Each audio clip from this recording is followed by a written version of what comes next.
Global star Ram Charan గారికి జన్మదిన శుభాకాంక్షలు. అఖిల భారత చిరంజీవి యువత.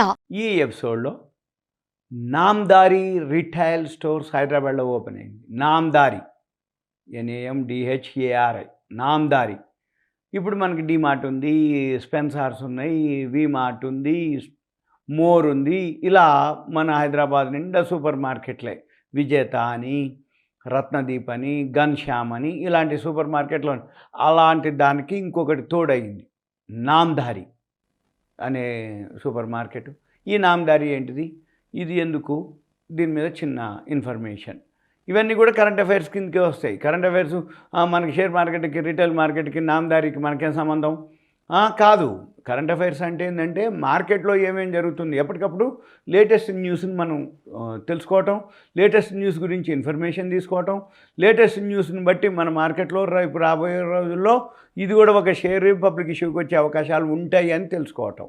ఇప్పుడు మోర్ ఉంది, ఇప్పుడు విజేత ఉంది, రత్నదీప్ ఉంది, ఘన్శ్యామ్ ఉంది. ఇవన్నీ కూడా తర్వాత వచ్చేటట్టు వస్తాయి అన్నమాట, ఒక్కొక్కటి చిన్నగా. ఎలా అనేది చూద్దాం. ఇప్పుడు ఇది నామ్దారి రిటైల్ స్టోర్స్. ఇది బంజారా హిల్స్లో లేటెస్ట్గా రీసెంట్గా ఓపెన్ అవ్వడం జరిగింది. ఇది మన సూపర్ మార్కెట్ రిటైల్ స్టోర్స్. అయితే వీళ్ళు ఏంటిది అంటే రైతులతో కలిసి పనిచేస్తూ రైతులకి సీడ్స్ ఇస్తూ నామ్దారి రిటైల్ స్టోర్స్ ఇవాళ పెట్టారు. కానీ నామ్దారి సీడ్స్ ఉంది ఒక కంపెనీ. నామ్దారి సీడ్స్ అంటే వాళ్ళు విత్తనాలు, రైతులకి విత్తనాలు సప్లై చేస్తారు. వాళ్ళు రైతులతో టైఅప్ పెట్టుకొని వాళ్ళ ఉత్పత్తులు, వాళ్ళు ఏదైతే వీళ్ళు సీడ్స్ ఇస్తే వాళ్ళు పంట పండిస్తారు. ఆ పంటనే తీసుకొచ్చి మన రిటైల్ స్టోర్లో వీళ్ళ దాంట్లో అమ్ముతున్నాం అనేది ఇప్పుడు నామ్దారి స్టోర్స్, నామ్దారి సీడ్స్ నుంచి వచ్చినటువంటిది. వీళ్ళు రైతులతో టైఅప్ అవ్వటం, రైతులు ఏదైతే వ్యవసాయ ఉత్పత్తులు చేస్తారో అవి తీసుకొచ్చి వీళ్ళు అమ్ముతున్నాము అనేది చెప్తున్న ఆయన CEO గుర్ముఖ్ రూప్రా ఉన్నారు. ఆయన అనౌన్స్ చేయడం జరిగింది. ఏది ఈ షాప్ ఓపెనింగ్, రిటైల్ స్టోర్స్ ఓపెనింగ్లో. అయితే హైదరాబాద్ బంజారా హిల్స్లో ఒకటి స్టార్ట్ చేయడం జరిగింది. 11,000 స్క్వేర్ ఫీటు. ఇది 30,000 ప్రొడక్ట్స్ ఉంటాయని చెప్పడం జరుగుతుంది. 11,000 SFT, 30,000 ప్రొడక్ట్స్. అవన్నీ కూడా ఏముంటాయంటే ఈ నామ్దారి విత్తనాలు ఉపయోగిస్తున్న ఎవరైతే రైతులు ఉన్నారో వాళ్ళ నుంచి తీసుకున్నటువంటి అగ్రికల్చర్ ప్రొడక్ట్స్, వ్యవసాయ ఉత్పత్తుల్ని సేకరించి అవే మేము చేస్తున్నాం మార్కెటింగ్ అన్నట్టుగా చెప్పడం. అంటే ఎక్కువ మేజర్ అవి ఉంటాయి, మిగిలినవి కూడా ఉంటాయి.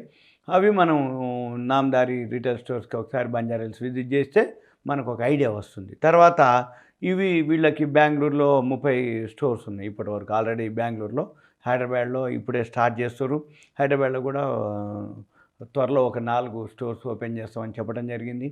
తర్వాత వీళ్ళు ఈ సీడ్స్ సేల్స్లో వీళ్ళు 3rd పొజిషన్లో ఉన్నారు. అంటే మన సౌత్లో 3rd పొజిషన్లో ఉన్నారు. ఏది మన తెలుగు రాష్ట్రాల్లో సౌత్ మన సీడ్స్ అమ్మటంలో 3rd పొజిషన్స్లో ఉన్నారు. వీళ్ళది ఏంటంటే largest global producer of quality seeds.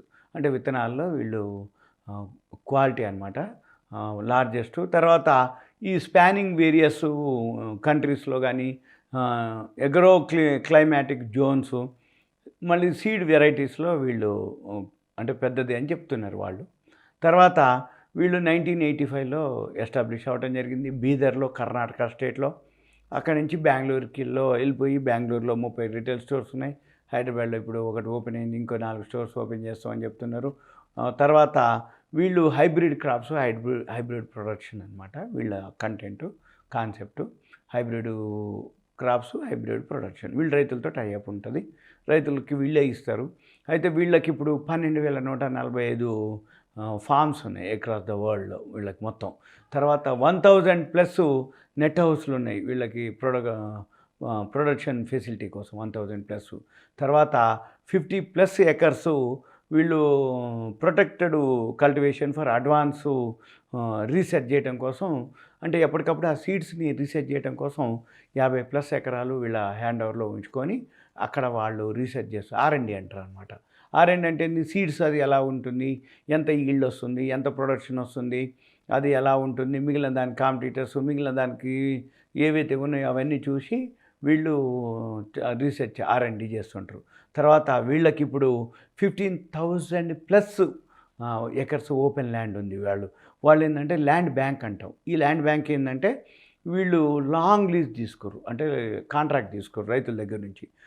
Across the ఇండియాలో వీళ్ళకి 15,000 ప్లస్ ఎకరాలు వీళ్ళ దగ్గరే ఉన్నాయన్నమాట. లీజుకి తీసుకొని వీళ్ళు ఏం చేస్తారు, ఈ రైతుల నుంచి తీసుకున్నటువంటిది వీళ్ళ దగ్గర వ్యవసాయం చేయటం కోసం అనమాట. దాన్ని ల్యాండ్ బ్యాంక్ అంటారు. ఇవన్నీ వీళ్ళు చెప్పడం జరిగింది.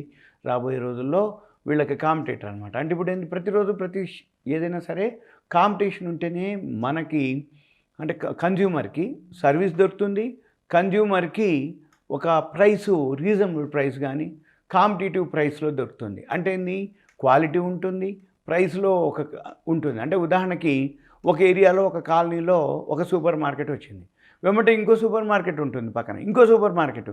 అంటే ఏంది, ఒక సూపర్ మార్కెట్ ఎక్కువ ఉండటం వలన కాంపిటీషన్లో ఏమవుతుంది, ప్రైసెస్ మీరు చూస్తే ప్రతిరోజు అంటే బుధవారం అని, శనివారం అని, ఆదివారం అని మా దగ్గర ఈ ధరలు ఉంటాయి, ఇంత ఉంటుంది అనేది అనమాట. ఒక్కొక్కళ్ళు ఒక్కొక్క కాంపిటీషన్. అంటే మేము ఇవి తక్కువకి ఇస్తాం, అది తక్కువకి ఇస్తాం, ఇట్లా అని ఉంటుంది. అంటే కాంపిటీషన్ కనుక లేకపోతే ధరలు తక్కువ ఉండవు. కాంపిటీషన్ కనుక ఉన్నట్లయితే క్వాలిటీ ఉంటుంది, ప్రైస్ రీజనబుల్ ఉంటుంది, మనము ధరలను చూసుకొని బిజినెస్ ఇవ్వడానికి ఉంటుందనే ఉద్దేశంతో ఎక్కువ శాతం ఇప్పుడు రాబోయే రోజుల్లో నామదారి అనేది ఇప్పుడు వీళ్ళకి కూడా ఇంకొక కాంపిటీషన్ అవుతుంది. ఇదంతా మీకు అవేర్నెస్, ఎడ్యుకేషన్, నాలెడ్జ్ పర్పస్. ఇంకొకటి, ఇది షేర్ మార్కెట్ రిలేటెడా కాదా అనేది కాదు. ఎందుకంటే ఇది ఒక రిటైల్ స్టోర్స్ రాబోయే రోజుల్లో ఇప్పుడు ఆల్రెడీ వీళ్ళకి బెంగళూరులో 30 స్టోర్స్ ఉన్నాయి. ఇప్పుడు వీళ్ళది ప్రైవేట్ లిమిటెడ్, తర్వాత ఏమవుతుంది పబ్లిక్ లిమిటెడ్ అవుతుంది, ఐపీఓకి వచ్చే అవకాశాలు కూడా ఉండొచ్చు రాబోయే రోజుల్లో. ఎప్పుడో ఒకసారి వింటాం మనం. ఇది సింపుల్గా మనము కరెంట్ అఫైర్స్ గురించి. ఇలాంటి విషయాలు మీకు ముందు కావాలి అనుకుంటే మీ పేరు, ఏరియా, వాట్సాప్ మెసేజ్ పెడితే, ఇంకా మీకు ఏదైనా షేర్ మార్కెట్ డౌట్స్ కనుక్కుంటే కంటెంట్ రూపంలో మెసేజ్ పెట్టినట్టయితే నేను మీకు వీలు చూసుకొని మీకు ఎక్స్ప్లెయిన్ చేయడానికి వీలవుతుంది.